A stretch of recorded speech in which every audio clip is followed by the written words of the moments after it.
Hey y'all, and welcome to With Open Hands. If this is your first time here, I'm so glad that God led you my way. And if you have been walking with me through this series, welcome back. I'm so honored that you decided to join me for another episode. Now, we are currently in a series called Have I Not Done It Before? It's a walk through the story of the Israelites and how God delivered them out of Egypt, even when fear told them that it was too late. And all throughout this series, we're pausing to reflect on what I'm deciding to call Red Sea reminders. So these are little truths to carry with you when life feels like you're standing between a sea and your fear. Because sometimes when you're walking with God, you don't just need a new revelation, you need a reminder. Okay, so in the last episode, we left off right at the moment of panic, right? The Israelites had just come out of Egypt. Pharaoh changed his mind, his army's closing in, and now the Israelites are standing between the Red Sea and their greatest fear. Slavery, death, defeat, and they cry out in fear. And Moses looks at them and he says, "Don't be afraid. The Lord will fight for you. You need only be still." Now, I told y'all last episode that this next episode was going to be called Trust Me for Today. And honestly, I was ready to go in that direction. But as I sat with the rest of Exodus chapter 14, I felt like there was so much more to say. And I believe it's for somebody that's listening because it was definitely for me. So let's pick back up right where we left off in Exodus chapter 14. We're going to start at verse 15. It says, "Then the Lord said to Moses, 'Why are you crying out to me? Tell the Israelites to move on. Raise your staff and stretch out your hand over the sea to divide the water so that the Israelites can go through the sea on dry ground.'" Now, this is probably one of the boldest verses in this entire chapter. Because God is like, "Why are you crying out to me?" And at first glance, it sounds almost abrasive, right? Coming from God. But God isn't being harsh. He's being honest. And he's not ignoring their fear. He's actually confronting their freeze. He's not dismissing their emotion at all. He's calling out their hesitation because this wasn't the time to cry. This was the time to walk. Which leads me to my first point. God responds to movement. Now, let's imagine this moment, right? Let's paint the picture. They're trapped between the sea and Pharaoh. They've done everything right so far. They followed Moses, they followed God, and now they stop and they cry out. And God says, you don't need new instructions. You just need new obedience. Because he already told them where they were going. And now he's calling for movement in the middle of their fear. And then comes verse 16, right? It says, "Raise your staff, stretch out your hand, divide the sea." God didn't give Moses a new tool. He just told him to use what was already in his hand. That staff wasn't just a stick. It was a testimony. It was honestly a record of every moment God had come through. Let's think about it, right? This was the same staff that turned into a snake in Pharaoh's court, the same staff that struck the Nile and turned it into blood, and the same staff that summoned hail and darkness from the skies. And now, this same staff is called on again. Why? Because sometimes God doesn't send something new. He reminds you of what you already have in your hand. And in this holy moment, I can imagine God saying, "Why would I call you out only to leave you? I'm the God who brought you out of Egypt. I'm the God who guided you with a cloud by day and fire by night. I'm the God who sent plagues after plagues when Pharaoh refused to let you go. So you think I did all of that to let you die at the sea?" And this wasn't a rebuke. It was simply a reminder, because God isn't just reminding them of his power. He's reminding them of his pattern. He's saying, "I've always made a way. I'm still making a way, but this time I want to see you move first."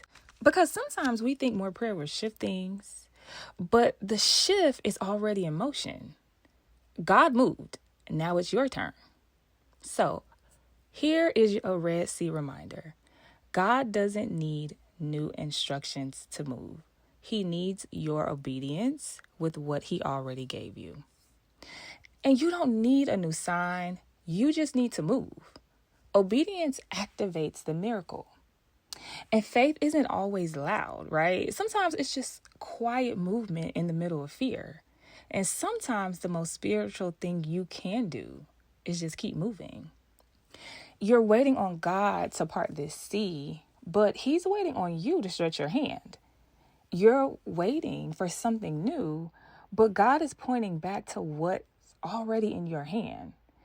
You don't need a new word. You need to remember the last one. So here's another Red Sea reminder.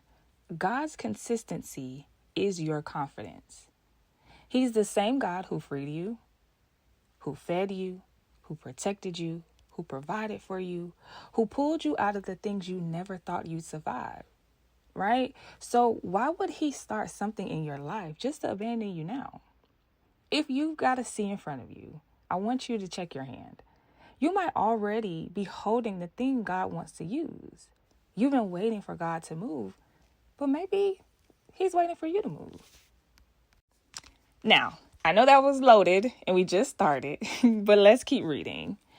Let's go down to verses 17 and 18. It says, I will harden the hearts of the Egyptians so that they will go in after them. And I will gain glory through Pharaoh and all his army. The Egyptians will know that I am the Lord. So here's point 2. God uses even the chase. Okay, so let's talk about this part, right? Because this is kind of wild. God literally says, I am going to harden Pharaoh's heart again, as in on purpose. So he's letting them be chased. He's letting the enemy pursue. He's letting the fear get close enough to be real. And he's doing it so that he will gain glory, right? And this is where the faith walk gets real. Because God isn't just focused on getting you out. He's focused on how he gets you out. He's not just trying to rescue you. He's writing a reputation for himself while he does it. So let's slow it down for a second, right? And let's think about this. He could have made Pharaoh give up. He could have crushed the army before they moved. And he could have silenced every threat at the first step. But he didn't. He allowed the chase. And not because he couldn't stop it, but because the chase was a part of the testimony. So here's a Red Sea reminder. God doesn't just use your escape to get glory. He uses your enemies too. This wasn't a last minute plot twist, right? This was a part of God's plan. God was setting the stage, not just to deliver you, but to defeat the thing that thought that it could follow you. And he says, when this is over, everyone is going to know who I am. They'll know I'm not just a deliverer for you, I am Lord over them too. And with this, God is showing off his sovereignty. He's actually flexing his authority, right? And sometimes the flex doesn't come in the absence of pressure. It comes in the presence of your enemy. And you might be wondering, right, why the pressure hasn't lifted yet?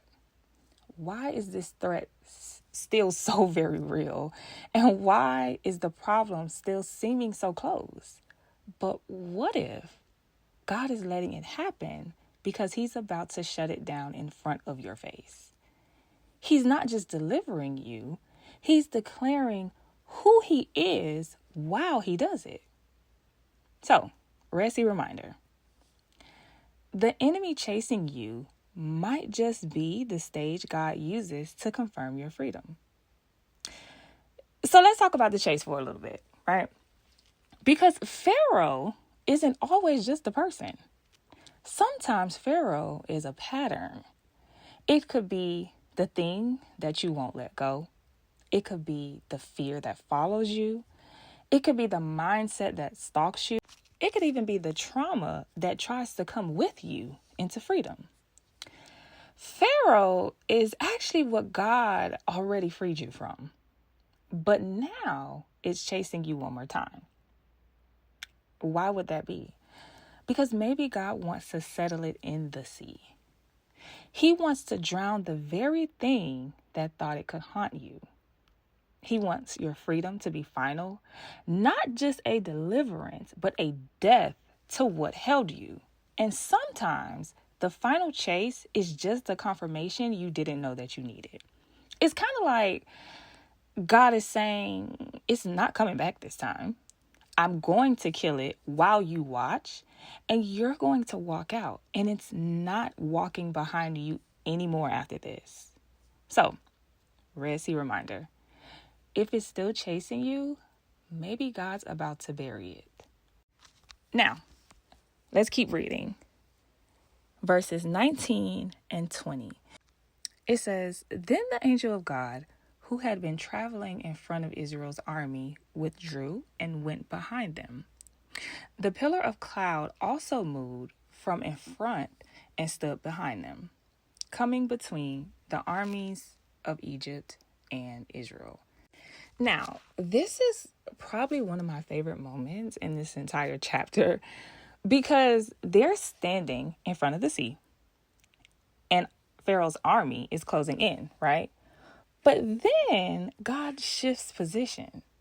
The very cloud that was guiding them moves behind them. The angel of the Lord that was ahead of them gets in the middle. Which brings me to point 3. God guards what he guides. It's like God is saying, I'll block what's chasing you while I make a way ahead of you. Because that's honestly the kind of God he is, right? He doesn't just point forward. He protects from behind. He doesn't just say go. He guards while you're going. So here's a Red Sea reminder for you. The greatest battles aren't always the one you fight, but the ones God blocks. So if we think about it, right, some of the greatest miracles in our life, we probably didn't even see them. Like the panic attack that didn't happen, the car accident that never came, the depression that tried to take you out but couldn't get past the cloud, or the relapse you were too tired to fight, but grace stepped in between. God covered you while you crossed, while you were in between that not yet and that almost there. While you were walking forward with trembling faith and weak knees. And he stood between you and the thing that was gaining on you. It kind of reminds me of like a security guard that's walking with like a celebrity. So sometimes you'll see one person in the front and then another behind him, right? But if we look at it spiritually, it's because enemies don't just come head on. Sometimes they sneak up. And God knows that. So while he's guiding your next step, he's also guarding your blind spot. But here's the part that I don't want you to miss. God could have just parted the sea, right? He didn't have to pause. He didn't have to reposition the cloud. He didn't have to delay the crossing, but he did. Because sometimes we want God to move in the way that we expect, right? We think we know what's best, how he should show up. We want it quick, clean, and on command. But instead of an immediate rescue, God gives us a moment of repositioning. Because he's not just making a way, he's blocking a threat. And the Israelites may have felt stuck. And I'm pretty sure they were sitting there thinking like, why haven't we moved yet? But here's a Red Sea reminder. What felt like delay might have actually been divine defense. God was working behind the scenes, right? He's bringing confusion to Egypt and clarity to his people. There's darkness on one side of the cloud and there's light on the other. And that's the crazy part, because the same cloud that brought peace to them brought confusion to what was trying to destroy them. So if you're in a waiting season and it feels like nothing is happening, check again.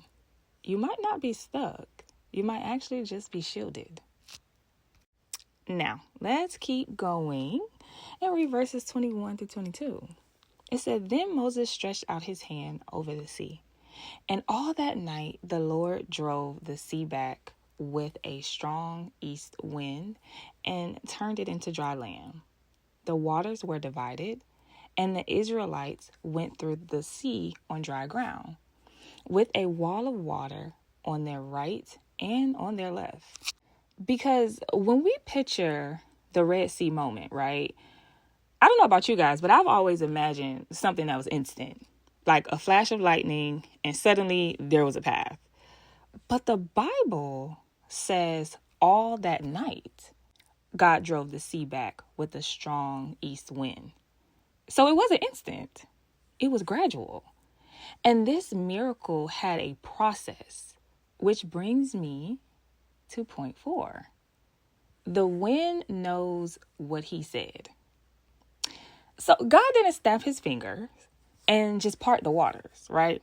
He sent a wind that worked throughout the night, a wind that moved what they couldn't see.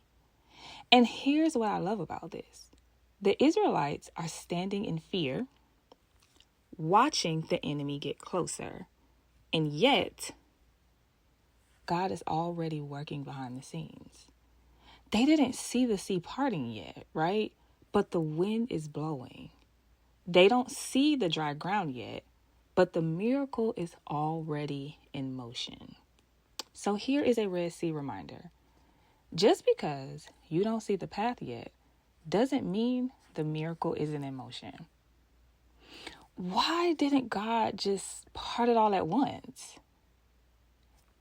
Because sometimes we want God to move the way we expect, like I said earlier, right? But this process isn't always visible, but it is always intentional. Because he knows what has to shift. He knows what has to move.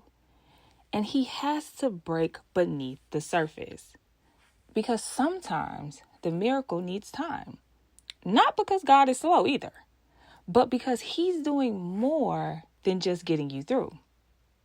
He's preparing the path while he's strengthening your faith. He's shaping you for what's on the other side. And it may not look like progress at first, right? But the wind knows exactly what God said.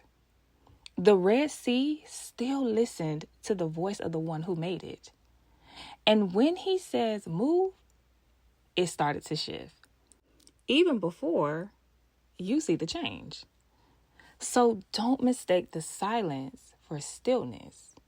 Don't confuse the wind for chaos either.